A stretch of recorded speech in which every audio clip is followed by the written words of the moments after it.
کوڑی، گنجے اور اندھے کا امتحان۔ نبی کریم صلی اللہ علیہ وسلم نے ارشاد فرمایا، بنی اسرائیل میں 3 آدمی تھے، ایک کوڑی، دوسرا گنجا اور تیسرا اندھا۔ اللہ تعالیٰ نے ان کو آزمانا چاہا اور ان کے پاس ایک فرشتہ انسانی شکل میں بھیجا۔ پہلے وہ کوڑی کے پاس آیا اور پوچھا، تجھے کون سی چیز پیاری ہے؟ اس نے کہا، مجھے اچھی رنگت اور خوبصورت کھال مل جائے، اس سے لوگ گھن کرتے ہیں اور اپنے پاس نہیں بیٹھنے دیتے۔ فرشتے نے اپنا نورانی ہاتھ اس کے بدن پہ پھیرا تو اسی وقت وہ اچھا ہو گیا اور اچھی کھال اور خوبصورت رنگت نکل آئی۔ پھر پوچھا، تجھے کون سے مال سے زیادہ محبت ہے؟ اس نے کہا، اونٹ سے۔ پس اس فرشتے نے اس کو ایک گابھن اونٹنی دی اور کہا کہ اللہ تعالیٰ تیرے لیے اس میں برکت کرے۔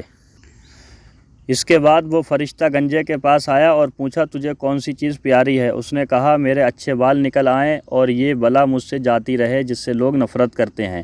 فرشتے نے اپنا نورانی ہاتھ اس کے سر پہ پھیرا، وہ فوراً اچھا ہو گیا اور اچھے بال نکل آئے۔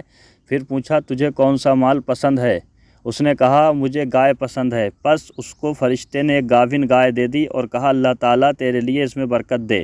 اس کے بعد پھر اندھے کے پاس وہ فرشتہ آیا اور پوچھا، تجھے کون سی چیز چاہیے؟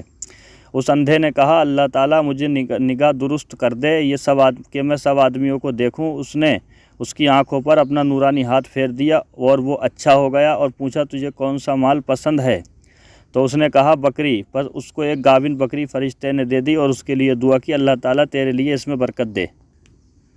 تینوں کو جانور دینے کے بعد فرشتہ چلا گیا۔ تینوں کے جانوروں نے بچے دیے۔ تھوڑے دنوں میں اس کے اونٹوں سے جنگل بھر گیا اور اسی طرح اس کی گائے اور بکریوں سے بھی جنگل بھر گیا۔ پھر وہ فرشتہ خدا کے حکم سے پہلی صورت میں کوڑی کے پاس آیا اور کہا کہ میں ایک مسکین آدمی ہوں، میرے سفر کا سامان ختم ہو گیا ہے اور منزل مقصود تک پہنچنے کا کوئی سلسلہ سوائے خدائے تعالیٰ اور تیرے نہیں ہے۔ میں اس اللہ کے نام سے جس نے تجھ کو اچھی صحت اور رنگت عطا فرمائی، عمدہ کھال عنایت فرمائی ہے، میں تجھ سے ایک اونٹ مانگتا ہوں کہ اس پر سوار ہو کر اپنے گھر تک پہنچ جاؤں۔ اس کوڑی نے کہا، یہاں سے چلا جا، مجھے بہت سے حقوق ادا کرنے ہیں، تجھے دینے کی مجھے گنجائش نہیں ہے۔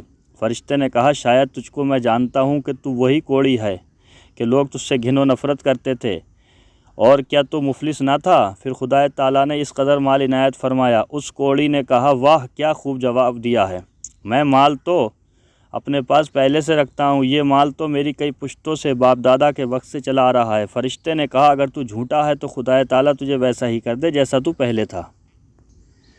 اس کے بعد وہ فرشتہ گنجے کے پاس آیا اور اسی طرح اس سے بھی سوال کیا، اس نے بھی ویسا ہی جواب دیا۔ فرشتے نے کہا، اگر تو جھوٹا ہے تو خدا تجھ کو ویسا ہی کر دے جیسا تو پہلے تھا۔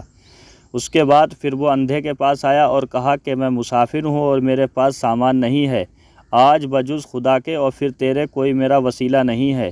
میں اس کے نام پر تجھ سے جس نے تجھے دوبارہ نگاہ بخشی ہے، میں ایک بکری مانگتا ہوں، اس سے اپنی کارروائی کر کے سفر پورا کر سکوں۔ اس نے کہا، بے شک میں اندھا تھا، خدائے تعالیٰ نے محض اپنی رحمت سے مجھ کو نگاہ بخشی، جتنا تیرا دل چاہے لے جا اور جتنا چاہے چھوڑ جا، خدائے تعالیٰ کی قسم میں کسی چیز سے تجھ کو نہیں روکوں گا۔ فرشتے نے کہا، تو اپنا مال اپنے پاس رکھ، مجھے کچھ نہیں چاہیے، فقط تم تینوں کی آزمائش مقصود تھی، تم تینوں کا امتحان لینا مقصود تھا۔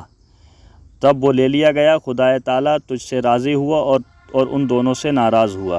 خلاصہ کلام یہ نکلا کہ اللہ تعالیٰ کے راستے میں زیادہ سے زیادہ خرچ کرنا چاہیے۔